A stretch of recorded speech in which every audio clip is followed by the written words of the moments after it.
All right, guys, welcome into the Auburn postgame show brought to you by Medical Properties Trust. I'm your host, Simone Eli, alongside Wes Sinor this evening. This one just went final a little bit ago in Starkville. Is Auburn falls to Mississippi State 39-33 in overtime. Really a heartbreaker of a game for Auburn. A lot of positive things that we can talk about when it comes to the Tigers, and we will in just a moment. But Wes, when you think about the outcome of this game, man, it's bittersweet because what a tremendous amount of fight from the Tigers down the stretch to get back into this game, but it didn't fall the way that we would have hoped. Now, they were down, I think, 21 points at one point. I believe it was 24-3 was their largest deficit. At that point, it really just felt like the game had gotten out of hand. There's really no chance that they're going to come back into this. So to see, the team rally behind Cadillac Williams, the interim coach, in his first game, to see him running up and down the sidelines with all that energy throughout the whole game. It looked like he had been playing in the game as much. I know Cole Kubelik talked to him at halftime and he was out of breath. It's like, man, it seems like kind of having flashbacks watching Carnell, playing. So it's good to see the energy, good to see the fight from Auburn, I think, tonight.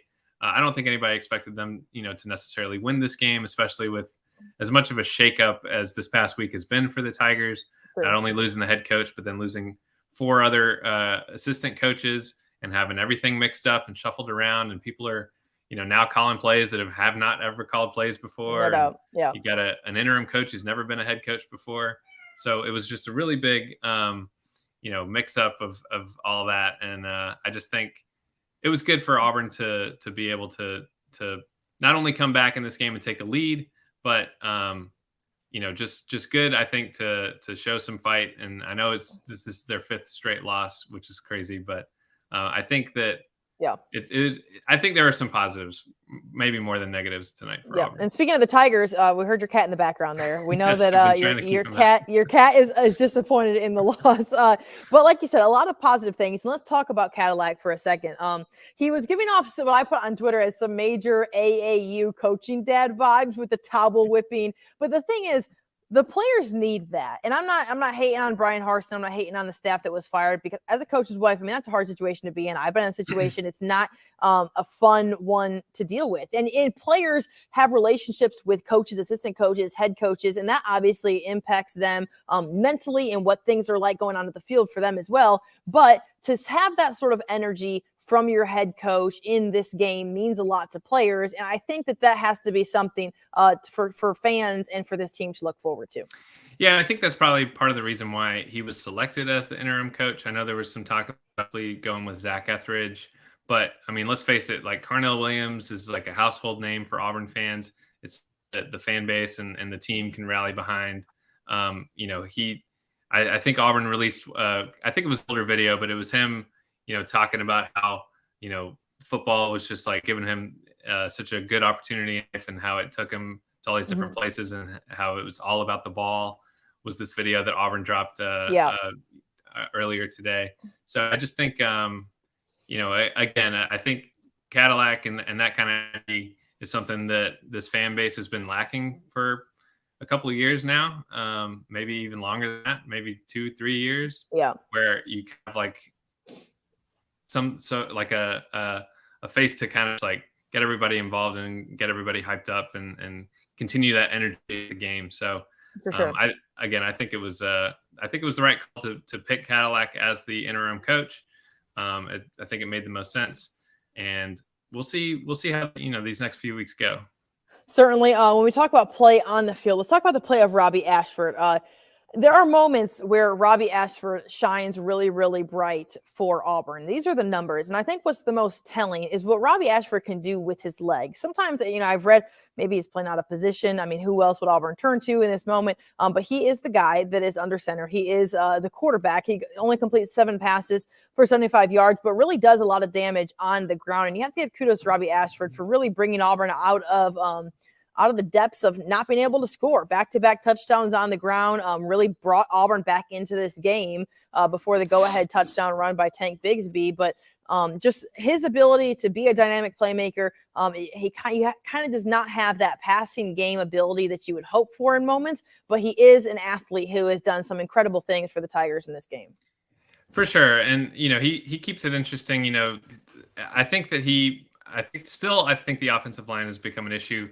They did lose one lineman in Austin Troxell tonight to kind of an ugly injury. I don't know. I don't have any updates on that, but didn't look pretty.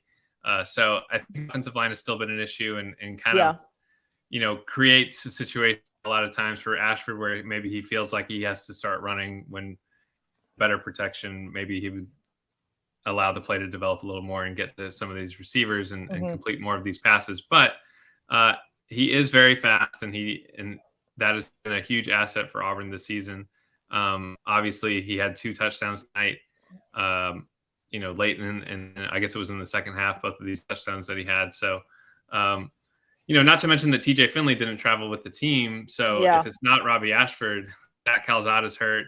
Finley might be transferring. Who knows what's going to be happening with TJ Finley? But the only other option tonight was the true freshman, Holden Geriner. So I don't even know if I'm pronouncing his last name. I don't think anyone. Yeah, Geriner. Holden Geriner, I believe it is. And that you don't want a true freshman in the game in that situation on the road. Sure. So don't really have any other options than Robbie Ashford.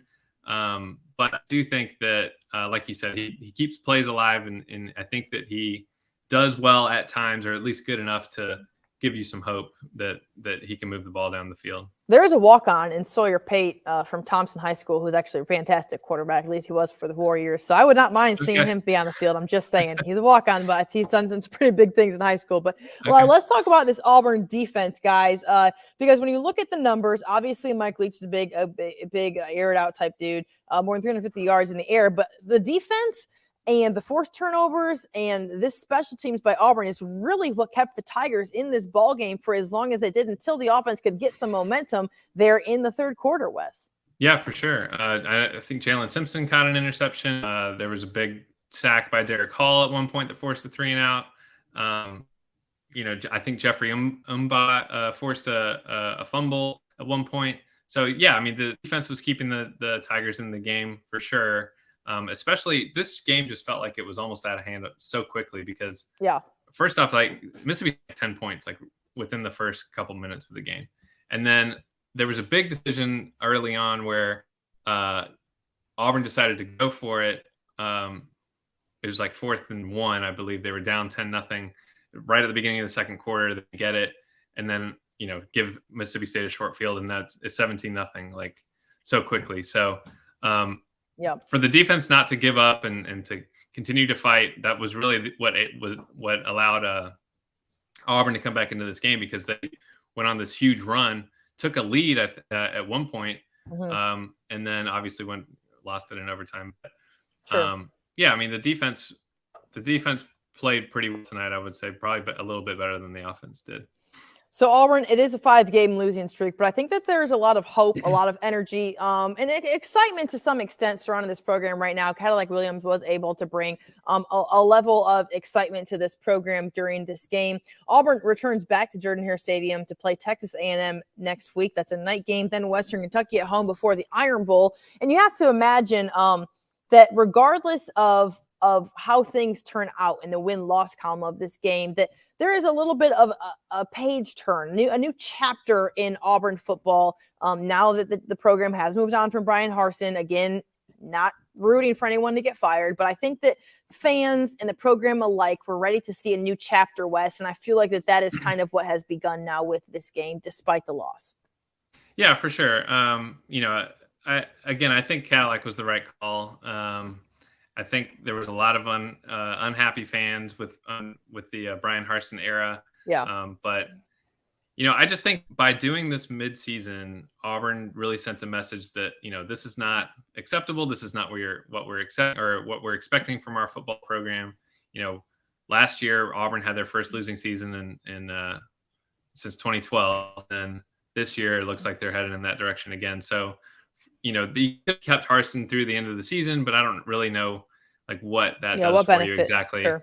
You still have to go out and root and that kind of thing. So I think by deciding to get rid of Harsin and to move on midseason allows, it kind of gives some Auburn fans some new hope, and it also sends a message that, changes are coming. Yes. This is, we know what Auburn football history, what is capable program, and changes are coming is basically what I'm saying. So there are no moral victories in the SEC, but if there is something to hang your hat on, Auburn showed a ton of fight late in the game. That's something that we have not seen in previous games against Arkansas, Ole Miss a little bit, against Georgia, and just not a lot of fight down the stretch. Auburn certainly showed that today. There was an excitement on the sideline, and I expect that to continue as the Tigers take on Texas A&M next week at Jordan-Hare Stadium. Guys, thanks so much for tuning in to the Auburn Postgame Show brought to you by Medical Properties Trust. For Wes Sinor, I'm Simone Eli. We will see you right back here on the pregame show to talk Aggies and the Tigers next Saturday. Have a great night. Medical Properties Trust, at the very heart of healthcare.